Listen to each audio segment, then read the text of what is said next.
Welcome to the part 2 of the video where I will be explaining you the phases every turn and walking you through a gameplay. This part of the video will be very easy to understand if you've watched the part 1 of this series. And if you haven't, I highly suggest to check it out. The phases. First phase is active phase. You return back the rested cards to the active state. Rest and active, what's that? To make it simple, active, rest. Every time you attack with a cookie, you rest the cookie. Every time you use cards in the support area to pay for its cost, you also rest them. Rest and active.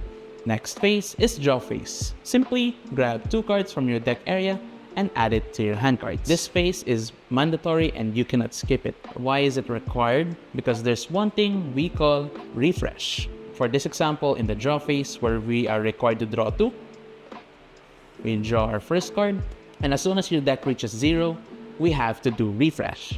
The cost of doing a refresh is taking 1 cookie card from your trash and putting it to your break area. So I highly suggest putting the lowest level you can find from your trash and adding it to your break area. Then you may shuffle your trash and ask for your opponent for a cut. It is best practice to always ask for a cut after doing a shuffle. Cutting simply means splitting it into pile or piles, then your opponent gives it back to you. In this case, we add it back here to our deck, doing the refresh, then continue whatever spending. In our case, we still have 1 more draw from the draw phase. That explains the refresh and also your draw phase. Next up is support phase, placing only 1 card from your hand to your support area. You can put any card types in your support area. Do remember that once you have placed it to your support area, it only serves as an energy, except for color green, as they love to handle their support area. Next phase is your main phase. This is where you can attack with your cookie, activate the cookie's skill, use item card, place and activate stage cards, and place another cookie. Note, maximum of 2 cookies in your battle area. Next phase is the end phase, where you simply just end your turn. But some cards do have some end of turn effects, so be wary. Now, onto the gameplay. Grab your deck and decide who goes first by rock, paper, scissors. And you can also use a die instead to decide who goes first. Now the winner gets to decide if he or she wants to go first. Your opponent declares that he has an extra deck, so extra deck will be sitting right beside your main deck. You go shuffle your deck. You can also do the pile shuffle, so we'll just do the fast forward for this one. Ask for your opponent to cut and start the game by drawing 6 cards. And if you're not satisfied with the cards in hand, you may do a thing called mulligan, returning your hand cards back to your deck, shuffling it, and again, draw 6. Now, there is a special circumstance. You can go for a second mulligan, but only if you do not have cookie cards in your hand cards. As a penalty for that, your opponent gets to draw additional 1 more card. Once both players are ready, they pick their starting cookie and place it face down in their battle area. Your starting cookie is crucial, and that's where strategy comes in. You'll learn more which starting cookie is best for you when you get to play more. Once both players have selected their starting cookie, they reveal their starting cookie at the same time. Player add cards face down on their cookie based on its HP. There are different styles of adding HP and both are completely okay. HP sequence is also important. 2 correct ways of adding HP to your cookie. First is doing it 1 by 1. Or you can do the shortcut. 1, 2, 3, 4. As the first turn player rule, the first player starts away at the support phase, skipping the first 2.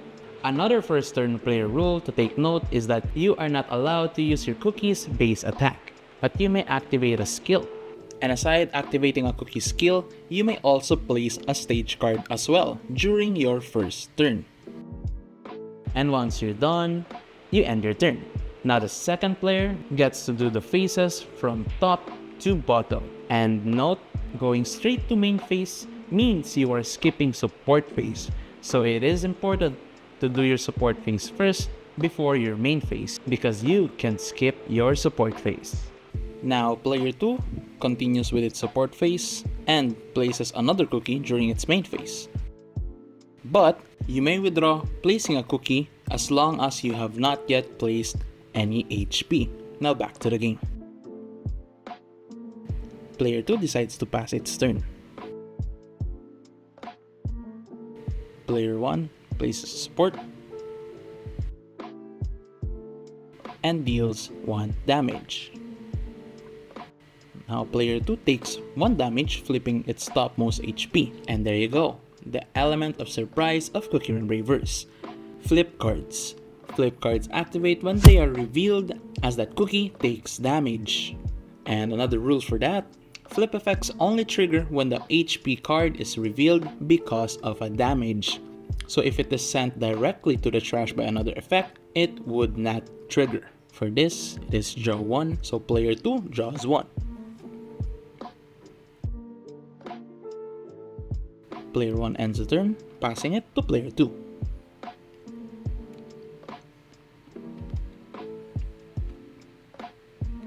Now player 2 commits on placing another cookie to the battle area. And player 2 activates its skill. Note, if you're going to activate the cookie's skill, you do not have to rest it unless stated.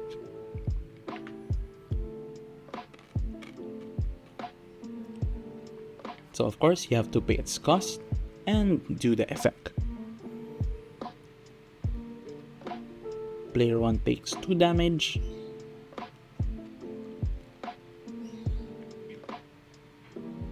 And since player 1 doesn't have any cookie in the battle area, player 1 is forced to play. Forced play or forced to play requires you to play a cookie from your hand, placing it into your battle area. Then player 2 continues its main phase, ending the turn, passing it to player 1. Your goal is to make your opponent's break area a total of level 10. So this goes on back and forth.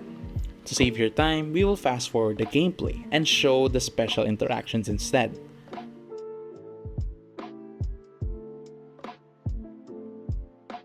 You have the opportunity to use your trap cards, same as this, where player 1 uses a trap card.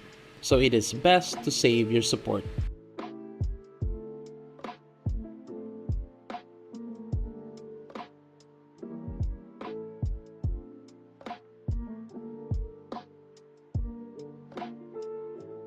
Now player 2 decides to play a cookie from its extra deck. The requirement of Shadow Milk Cookie is to place 3 flip cards from its hand and place it through the trash. So you have to do its cost first before putting HP.